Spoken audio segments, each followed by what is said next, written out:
पास में कृति भूमि न्यूज़ की टीम आपको दिखा रही है लाइव तस्वीरें, जहां पर सरपंच हमारे साथ जुड़ चुके हैं रामचंद्र सूबेदार जी। उनसे हम जानकारी लेंगे उन्होंने अपने गांव में कितना विकास किया है 3 सालों में और क्या क्या समस्याओं का सामना करना पड़ रहा है, आम जनता को क्या आश्वासन दे रहे हैं विकास के नाम पर और सरकार का कितना योगदान रहता है विकास कार्यों के नाम पर। जैसे सरकार कहती है सबका साथ सबका विकास, ये नारा धरातल पर कितना साकार सिद्ध होता नजर आता है, हम रूबरू बातचीत करेंगे। जी सरपंच साहब, स्वागत आपका हमारे चैनल पर। जी, कितना विकास आप करवा चुके हैं और क्या क्या समस्या अभी जो कि तुम है गांव में? हमारे गांव में एक जो मेन समस्या वर्षों से है, जी पेंडिंग पड़ी हुई थी, चकबंदी। जी गांव के चकबंदी के बिना कोई विकास आदमी कर ही नहीं सकता। बिल्कुल जी। मेरे गांव में कोई सरकारी बिल्डिंग नहीं थी जहां पे कोई कर्मचारी, अधिकारी, कोई नेता और कोई अगर बाहर से आने वाला कोई वहां पे रुक सके। कोई भी नेता आता था, कोई अधिकारी कर्मचारी आता था, या तो उसको मंदिर में बिठाओ या फिर गलियों में बिठाओ। सबसे पहले हमने 2 कनाल जमीन दान में मांग करके मास्टर आज़ाद सिंह पुत्र श्री अमर सिंह से दान में ली। उसके बाद गांव से चंदा इकट्ठा करके एक धर्मशाला का निर्माण किया, जो अभी एक जो मेरे अंदाजे के हिसाब से 4-5 जिलों में ऐसी धर्मशाला कंप्लीट हो जाएगी। हो चुकी है। रिकॉर्ड 8 महीने में धर्मशाला तैयार करके पूरी गांव की वो पैसे से बनी हुई धर्मशाला है। रहा विकास का काम, विकास उसके बाद शुरू होते जहाँ से चकबंदी शुरू होती है। बिल्कुल। चकबंदी 25 सितंबर को चकबंदी का कब्जा कार्रवाई शुरू की थी जी, और वो 80% हो चुकी थी। 60% लोग नए कब्जों पे थे, लेकिन उसमें फिर राजनीति घुस गई और उस लोकल राजनीति की दखलंदाजी की वजह से और रुक गई। वो रुक गई। आज भी डीसी चरखी दादरी के पास वो केस पेंडिंग है।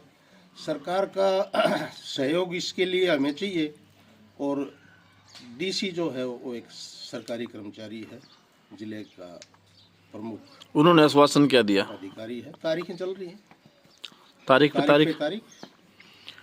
तो आश्वासन तो कुछ दिया होगा, अभी कब तक समस्या का समाधान होगा? पेट नहीं भरता।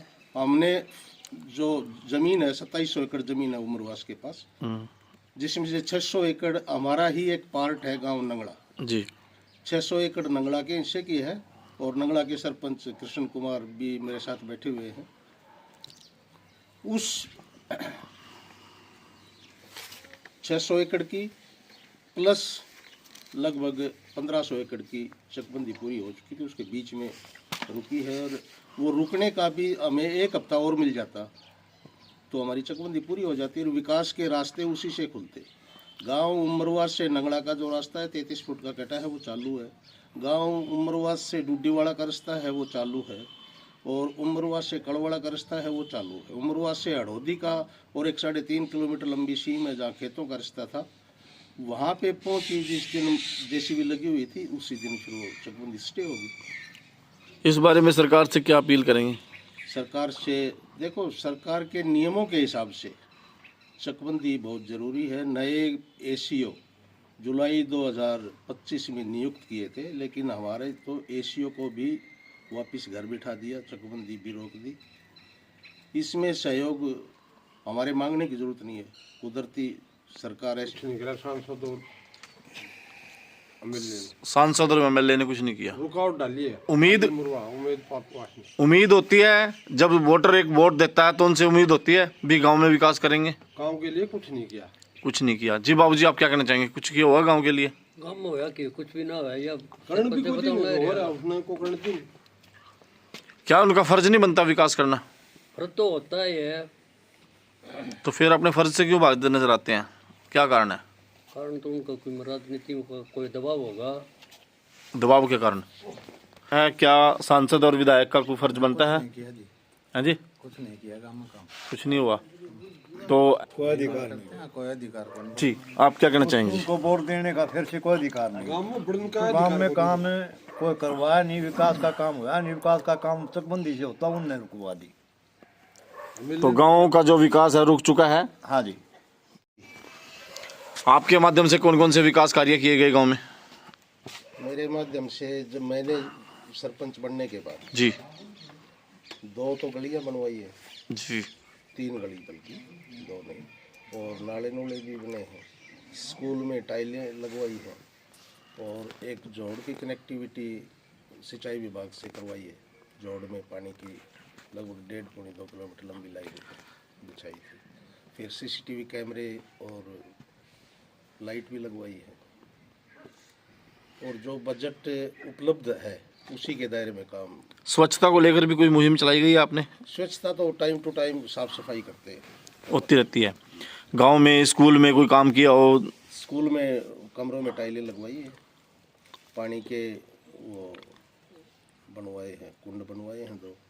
पीने की कोई पानी की समस्या तो नहीं है गांव में? नहीं, पीने की पानी की कोई समस्या नहीं। पानी की निकासी की? एक बोर, पानी की निकासी की भी कोई समस्या नहीं है। एक समस्या थी, उसमें वो वाटर रिचार्ज बोर करवा दिया और फिर एक मोटर लगा दी। अगर ज़्यादा पानी हो जाता है तो उस मोटर से उसको बाहर निकाल देते हैं। शमशान घाट में कोई काम किया हो? शमशान घाट में कोई काम नहीं हुआ है अभी, जैसे ही फंड आएगा काम करवा। सरकार से क्या अपील करेंगे? सरकार से ये अपील करेंगे, एसएफसी जो थी वो लगभग मेरे गांव की जो पॉपुलेशन है 2011 की जनगणना के मुताबिक 2250 के हिसाब से हमें फंड मिलता है। तो वो शुरू के साल में एसएफसी 27-28 लाख मिल जाती थी इस एवरेज के गांव को, और अभी वो सिर्फ 5 लाख रुपए आई है इस साल। और एचआरडीएफ से इस साल कोई फंड ही नहीं आया है। ये गांव को रूटीन साफ सफाई और छोटे मोटे कामों के लिए सिर्फ पीआरआई से तो अकेले से काम चलता नहीं है। पीआरआई तो हाइजीन एंड सैनिटेशन में और पानी में इन्हीं में खर्च हो जाता है। एसएफसी को कोई पैसा आया? 5 लाख रुपए 5 लाख रुपए आया ओनली। और कितना आना चाहिए था? तकरीबन 28-30 लाख रुपए आना था। 2000 रुपये पर हेड पॉपुलेशन के हिसाब से सरकार की सालाना की घोषणा थी, उस घोषणा के मुताबिक पैसा नहीं आया। अब नायब सरकार से क्या अपील करेंगे? अपील तो यही है कि जो जितना फंड पंचायतों को सरकार के नियम के अनुसार जो घोषणा कर रखी है उतना मिलना चाहिए।